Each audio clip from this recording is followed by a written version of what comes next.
বড়সড় বিপর্যয়ে রেল চলাচলে শনিবার দুপুর প্রায় 1:30 নাগাদ কৃষ্ণনগর স্টেশন থেকে ছাড়ে সাইরাং এক্সপ্রেস, কিন্তু স্টেশন থেকে মাত্র 1 কিলোমিটার এগোতেই আচমকা বিকল হয়ে পড়ে ট্রেনটির ইঞ্জিন।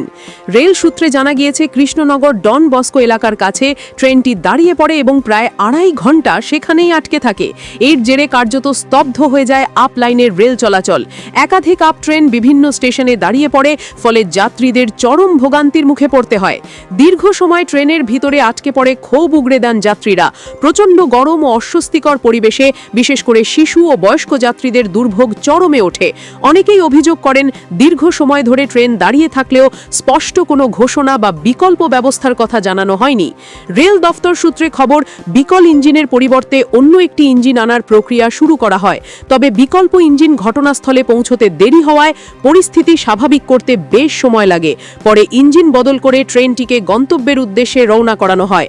এই ঘটনার জেরে গোটা শাখায় রেল পরিষেবা ব্যাহত হয় এবং একাধিক ট্রেনের সময়সূচি ভেঙে পড়ে।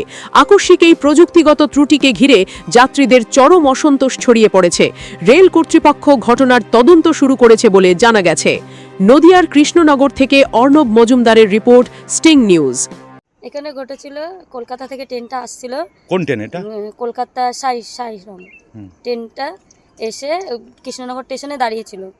কৃষ্ণনগর স্টেশনে দাঁড়ানোর পর ট্রেনটা যখন ছেড়েছে, তখন আমাদের এই 2 নম্বর বাচ্চুপল্লীতে এসে ট্রেনটা থেমে গেছে। থেমে ট্রেনটা তোমার হচ্ছে ইঞ্জিনটা চলতে চলতে বন্ধ হয়ে গেছে।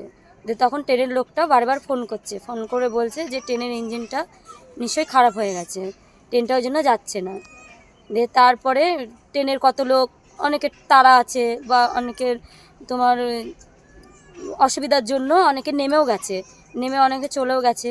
আর কত স্টেশনের লোক ছিল, বাচ্চারা খুবই কান্নাকাটি করছিল। আবার হচ্ছে কিছু মানুষের অধৈর্যও লাগছিল ট্রেনের মধ্যে। আবার কিছু মানুষ দাঁড়িয়ে দাঁড়িয়ে দেখছে, মানে অনেক কিছু বলছে, ট্রেনটা যাচ্ছে না।